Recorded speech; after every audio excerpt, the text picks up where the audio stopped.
जय हिंद फ्रेंड्स। तो हम आपके लेकर आए हैं वार्षिक परीक्षा कक्षा 11 का विषय जीव विज्ञान का क्वेश्चन पेपर। अगर आप एनुअल एग्जाम 2023-24 का देने जा रहे हैं तो ये क्वेश्चन पेपर आपकी एग्जाम के लिए वेरी इंपॉर्टेंट है।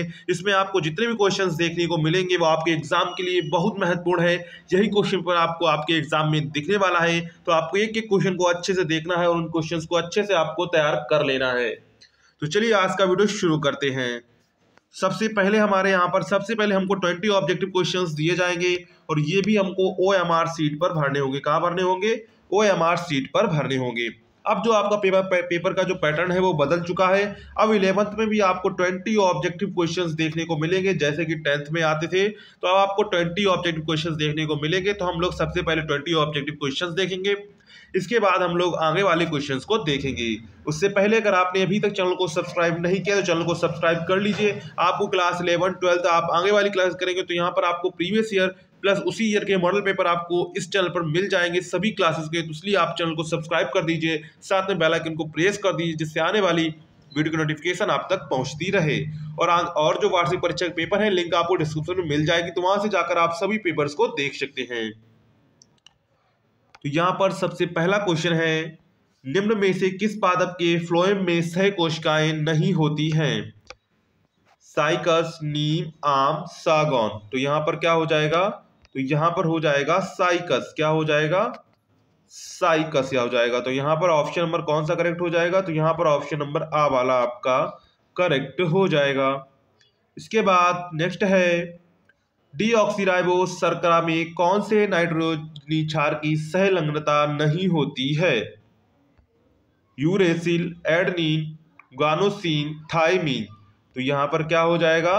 तो यहां पर हो जाएगा यूरेसिल। क्या हो जाएगा? यूरेसिल। तो यहां पर ऑप्शन कौन सा करेक्ट हो जाएगा? तो यहां पर ऑप्शन आ वाला आपका करेक्ट हो जाएगा, यूरेसिल। इसके बाद नेक्स्ट है, तंत्रकीय हृदय किसका लक्षण है? तो तंत्रकीय हृदय किसका लक्षण है? मानव, निम्न कशेरुकी, चूहा, खरगोश। तो यहां पर क्या हो जाएगा? निम्न कशेरुकी। क्या हो जाएगा? निम्न कशेरुकी, यानी कि ऑप्शन नंबर बी वाला आपका करेक्ट हो जाएगा, निम्न कशेरुकी। इसके बाद नेक्स्ट है, कॉपर चक्र में प्रथम CO2 ग्रहण करता होता है? RUBP, PGA, OAA, PEP। तो क्या हो जाएगा? तो हो जाएगा PEP। क्या हो जाएगा? PEP, यानी कि ऑप्शन नंबर डी वाला आपका करेक्ट हो जाएगा। इसके बाद नेक्स्ट है, वे कोशिकाएं कौन सी हैं जिनमें सेंट्रियोल नहीं होता है? तंत्रिका कोशिका, जनन कोशिका, अस्थि कोशिका, यकृत। तो यहां पर क्या हो जाएगा? तो वे कौन सी कोशिकाएं हैं? वे है तंत्रिका कोशिकाएं हैं। क्या है? तंत्रिका कोशिकाएं। तो यहां पर ऑप्शन कौन सा करेक्ट हो जाएगा? तो यहां पर ऑप्शन आ वाला आपका करेक्ट हो जाएगा। इसके बाद नेक्स्ट है, मूत्र किसके द्वारा शरीर से बाहर निकलता है? तो मूत्र किसके द्वारा शरीर से बाहर निकलता है? यूरेटर, मूत्राशय, यूरेसा, पेल्विस। तो यहाँ पर आप लोग कर लेंगे यूरेथ्रा। क्या कर लेंगे? इसको यूरेथ्रा, यहाँ पर थ्रा था, इन्होंने इसमें मिसप्रिंट हो गया है। तो यहाँ पर आंसर आपका सा वाला करेक्ट हो जाएगा, यूरेथ्रा। क्या हो जाएगा? यूरेथ्रा हो जाएगा। इसके बाद नेक्स्ट है, लैंगरहंस की द्वीपिकाएं पाई जाती हैं? तो लैंगरहंस की द्वीपिकाएं पाई जाती हैं, तो ये कहाँ पाई जाती हैं? ये आपकी अग्न्याशय में पाई जाती हैं। कहाँ पाई जाती हैं? अग्न्याशय में पाई जाती हैं। तो यहाँ पर ऑप्शन सा वाला आपका करेक्ट हो जाएगा। आपको 360p पे देखना है, क्वालिटी चेंज करके, तो आपको बिल्कुल साफ क्लियर क्वेश्चन सा देखेंगे। इसके बाद नेक्स्ट है, गेहूं के कीट रोग का कारक जीव है? तो गेहूं के कीट रोग का कारक जीव है कोशिका भित्ति, अल्टरनेरिया, म्यूकर, ऑस्ट्रीलैंगी। तो क्या हो जाएगा? ऑल्टरनेरिया। क्या हो जाएगा? ऑल्टरनेरिया, यानी कि ऑप्शन बी वाला आपका करेक्ट हो जाएगा। इसके बाद नेक्स्ट है, यूलोथ्रिकस में हरित लवक का आकार होता है? तो यूलोथ्रिकस में हरित लवक का आकार होता है मेखला के आकार का, कप के आकार का, सर्पिलाकार, तारा के आकार का। तो क्या हो जाएगा? मेखला के आकार का। क्या हो जाएगा? मेखला के आकार का होता है। तो यहाँ पर ऑप्शन नंबर आ वाला आपका करेक्ट हो जाएगा। इसके बाद नेक्स्ट है मानव शरीर में प्लावी पसलियों की संख्या है। तो मानव शरीर में प्लावी पसलियों की संख्या होती है 6 जोड़ी। कितनी होती है? 6 जोड़ी होती है। तो यहाँ पर ऑप्शन कौन सा करेक्ट हो जाएगा? तो यहाँ पर ऑप्शन आ वाला आपका करेक्ट हो जाएगा, 6 जोड़ी। क्या हो जाएगा? 6 जोड़ी। इसके बाद नेक्स्ट है मछलियों का अध्ययन जीव विज्ञान की किस शाखा के अंतर्गत करते हैं? तो मछलियों का अध्ययन जीव विज्ञान की किस शाखा के अंतर्गत करते हैं? हर्पेटालॉजी, हेलमिन्थोलॉजी, ऑफियोलॉजी, इक्थियोलॉजी। तो किसके अंतर्गत करते हैं? तो इसको करते हैं इक्थियोलॉजी के अंतर्गत करते हैं। किसके अंतर्गत करते हैं? इक्थियोलॉजी के अंतर्गत करते हैं। इसके बाद नेक्स्ट है मोनेरा जगत का सदस्य है। तो मोनेरा जगत का सदस्य है बैक्टीरिया, अमीबा, हाइड्रा, केचुआ। तो यहाँ पर क्या हो जाएगा? तो यहाँ पर हो जाएगा बैक्टीरिया। क्या हो जाएगा? बैक्टीरिया। तो यहाँ पर ऑप्शन नंबर आपका आ वाला करेक्ट हो जाएगा, बैक्टीरिया। क्या हो जाएगा? बैक्टीरिया। इसके बाद नेक्स्ट है रुधिर दाब व हृदय स्पंदन किस हार्मोन से बढ़ जाते हैं? तो रुधिर दाब व हृदय स्पंदन किस हार्मोन से बढ़ जाते हैं? तो ये बढ़ जाते हैं एड्रेनल हार्मोन से। किससे बढ़ जाते हैं? एड्रेनल हार्मोन से बढ़ जाते हैं। तो यहाँ पर ऑप्शन आ वाला आपका करेक्ट हो जाएगा, एड्रेनल हार्मोन।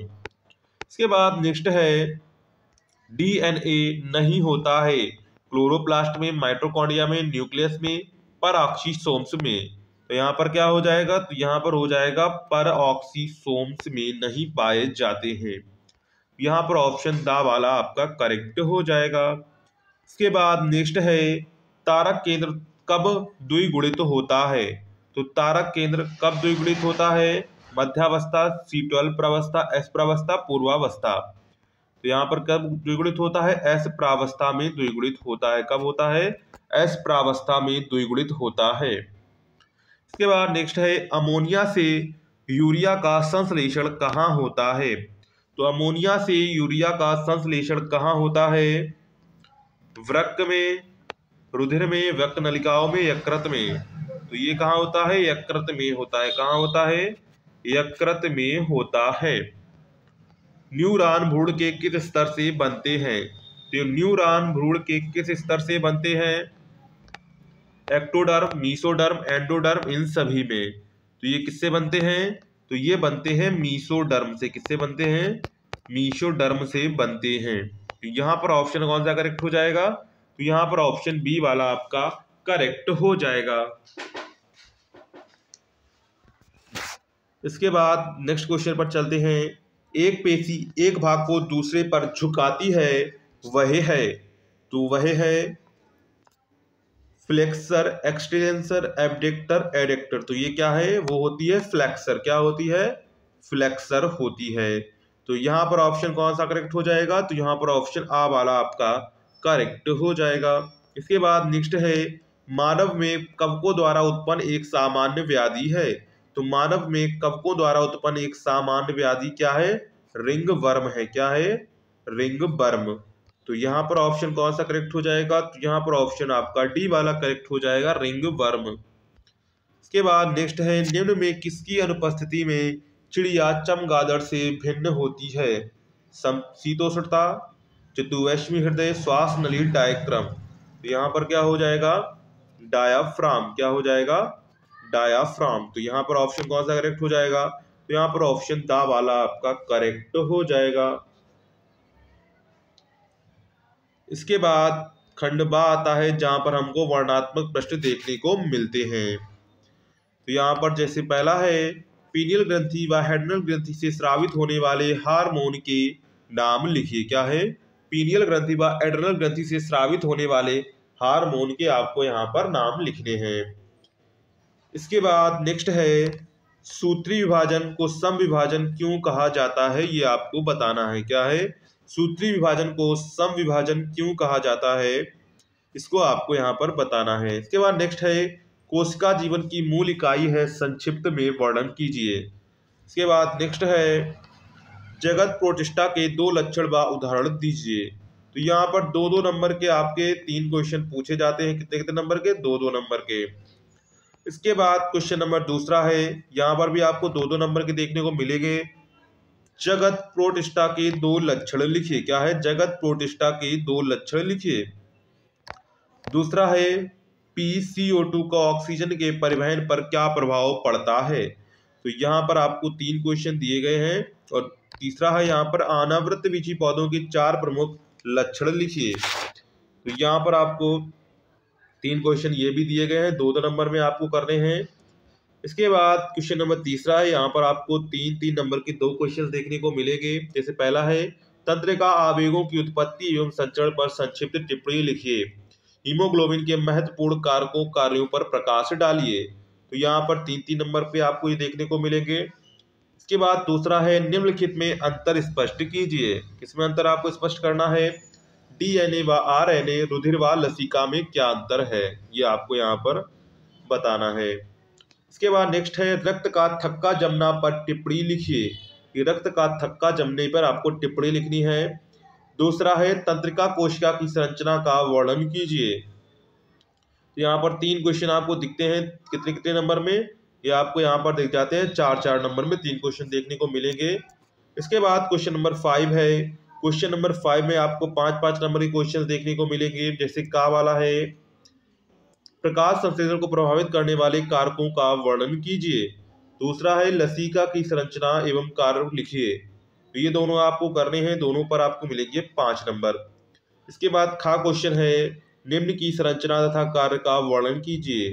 क्या लिखना है? निम्न की संरचना तथा कार्य का वर्णन कीजिए। राइबोसोम, केंद्रक अथवा, आपको अथवा में दिया गया है। दूसरा रुधिर के कार्यों का वर्णन कीजिए। तो आपको क्या करना है? दोनों में से आपको कोई एक करना है।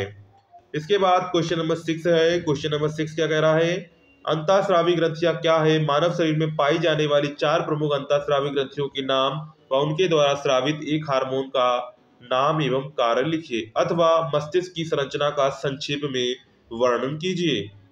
तो दोनों में से आपको क्या करना है? दोनों में से आपको कोई एक करना है। इसके मिलेंगे आपको 5 नंबर। इसके बाद दूसरा है उत्सर्जन किसे कहते हैं? इसके प्रमुख उत्पाद क्या है? उत्सर्जन क्यों आवश्यक है? सूत्र का नाम व कार्य लिखिए। अथवा आपको दूसरा दिया गया है ऑक्सीशोषण के प्रमुख 4 चरण कौन कौन से हैं और यह कहाँ संपन्न होती है। तो ये क्या करना है? इन दोनों में से आपको कोई एक करना है। इसके मिलेंगे आपको 5 नंबर। तो इस प्रकार आपको क्लास 11 का बायोलॉजी का क्वेश्चन पेपर हो जाता है, जो आपकी पेपर में सेम सेम ऐसा क्वेश्चन पेपर आपको देखने को मिलेगा।